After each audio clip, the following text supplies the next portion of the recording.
longue silhouette affinée, un crâne démesuré, il n'y a aucun doute. Vous faites face à un xénomorphe.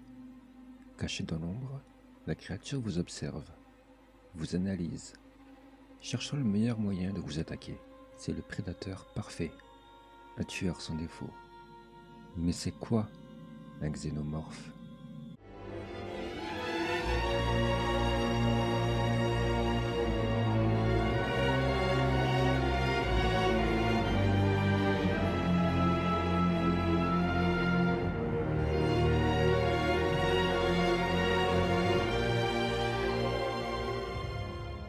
En 1974, John Carpenter, le réalisateur du cultissime Halloween, sort son premier long-métrage co-réalisé par Dan O'Bannon.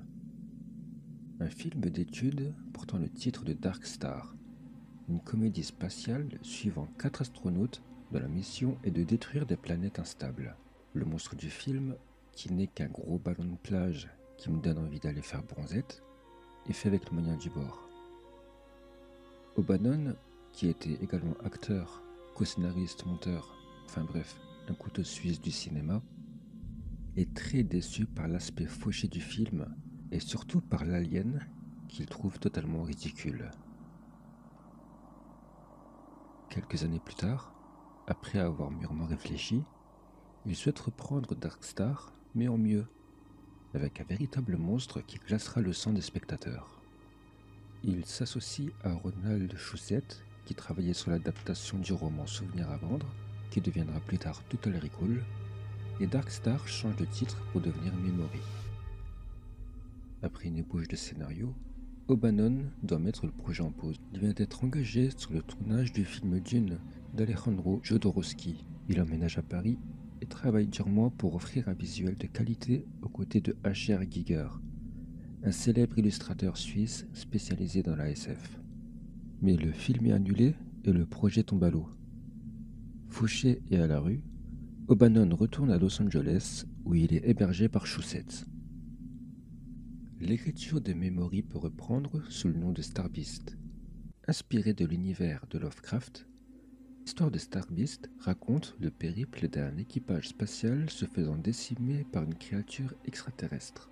Mécontent du titre de Star Beast, et après avoir remarqué que le monstre de l'histoire était souvent appelé Alien, étranger en anglais, O'Bannon décide de renommer son script d'après cette description et propose le scénario d'Alien à plusieurs sociétés de production. Mais toutes refusent, trop frileuses de faire face à un probable flop, puisque la SF n'était pas un genre assez apprécié. Il leur faut attendre 1977 et la sortie de Star Wars pour signer définitivement un contrat avec la Fox qui leur donne un budget de 4,2 millions de dollars. Ridley Scott est engagé pour le réaliser, H.R. Giger, qui avait travaillé avec O'Bannon sur Dune, rejoint l'équipe, et l'aventure peut commencer.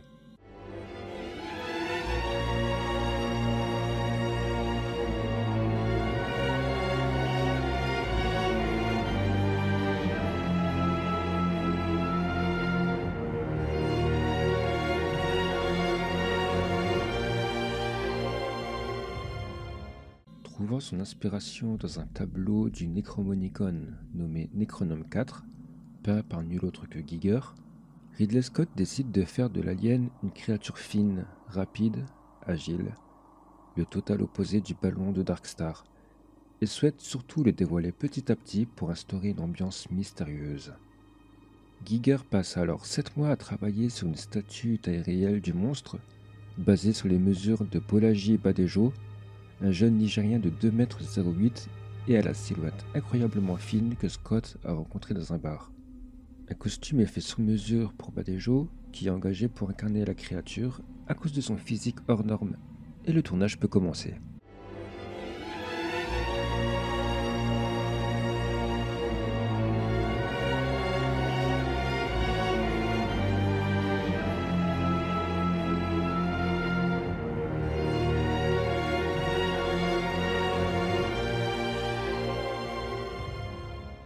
Les xénomorphes a 3 formes différentes, sauf exception. La larve, qui est portée par le facehugger, le chestbuster, qui est l'embryon porté par l'hôte infecté, et le xénomorphe dans sa forme finale après sa mue. Le facehugger, qui porte la larve de l'alien, émerge d'un œuf appelé ovomorphe. Une fois émergé de son œuf, il cherche un être vivant pour s'agripper à son visage et lui injecter un embryon dans le corps. Une fois sa tâche accomplie, le facehugger se détache et meurt.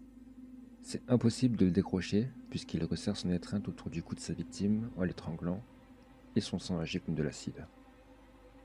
On y reviendra plus tard. Implanté dans la poitrine de son hôte, le chestbuster se développe pendant plusieurs heures seulement, sauf exception.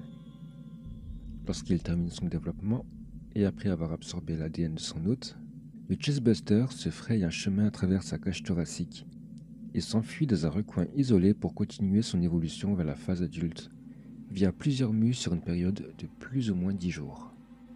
Il existe un nombre incalculable d'aliens, comme le prédalien ou alienator, qui est né d'un prédator, le dragon, qui est né d'un chien ou d'un bœuf, le diacre, ou deacon en anglais, qui est la version primitive née d'un ingénieur, ou encore le néomorphe, qui est né d'un hôte infecté par des spores.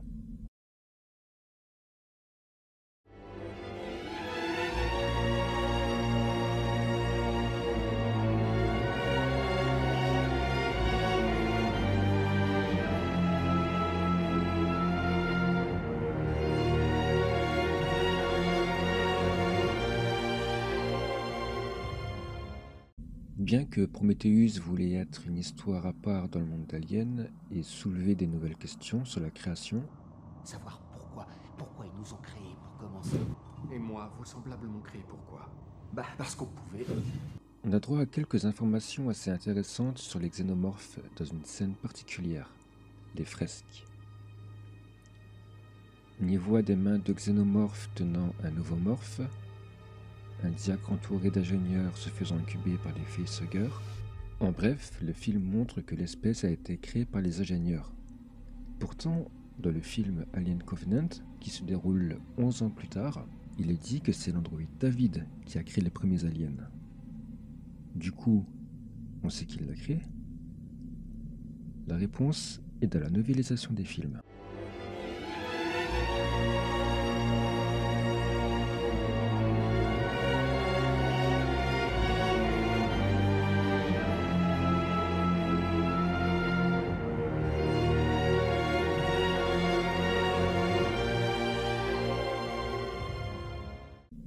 Après avoir créé les humains, les ingénieurs sont repartis vaquer à leurs activités et les humains ont fait leur vie, évoluant petit à petit jusqu'à devenir l'espèce dominante, à la pointe de la technologie.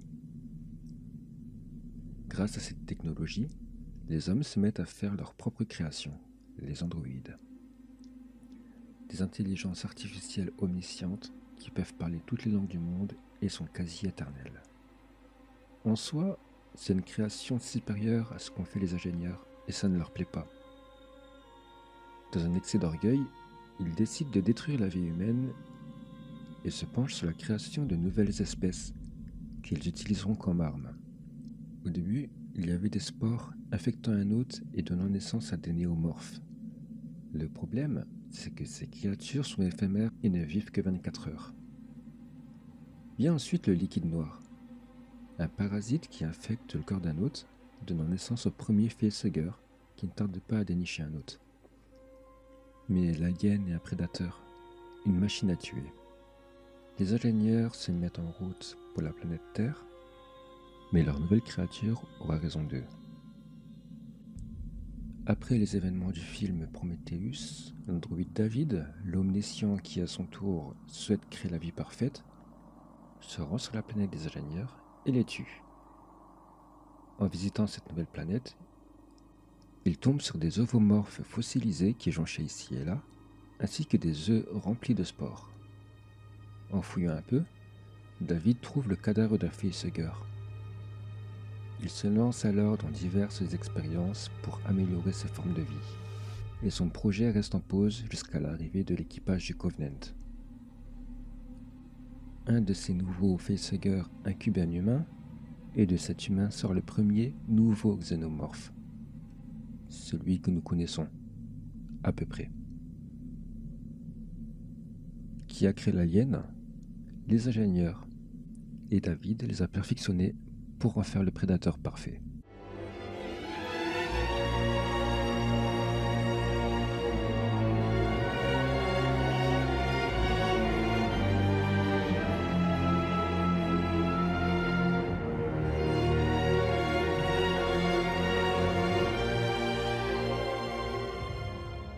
Vous êtes dans un vaisseau spatial et ça y est. Un facehugger est sorti de son œuf pour se raccrocher à un de vos amis. Il faut l'éliminer à tout prix. C'est très difficile de défaire un facehugger sans tuer sa victime.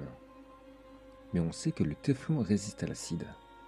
Mettre la victime sur le ventre, placer une boîte en téflon sous le facehugger et lui couper les pattes pourrait être une bonne solution pour éviter l'incubation, même si votre ami risque de mourir.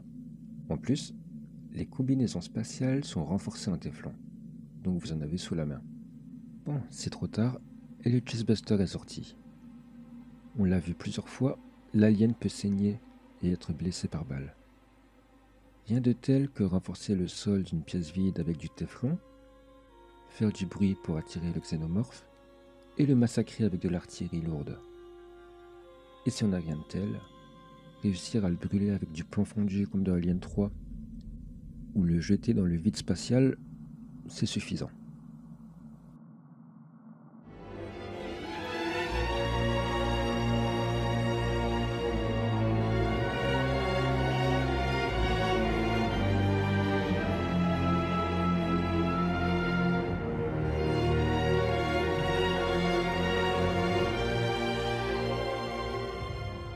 Lors d'un crossover contre les personnages de DC Comics, Batman constate que le xénomorphe n'est pas une mauvaise créature et n'agit pas par méchanceté. Il s'agit d'un prédateur ultime et agir de la sorte est dans sa nature. L'alien est pour l'homme ce que le lion est pour la gazelle. Xénomorphe veut dire forme étrangère en latin. C'est beaucoup moins classe. La carcasse du facehugger est composée de fruits de mer, alors que l'ovomorphe est rempli d'organes animaux. Ce liquide blanc visqueux là, c'est de la bile de vache. Bon appétit. Tu savais qu'ils avaient un mode de vie similaire aux fourmis? Ils vivent en communauté dans une ruche où ils se divisent en 4 classes.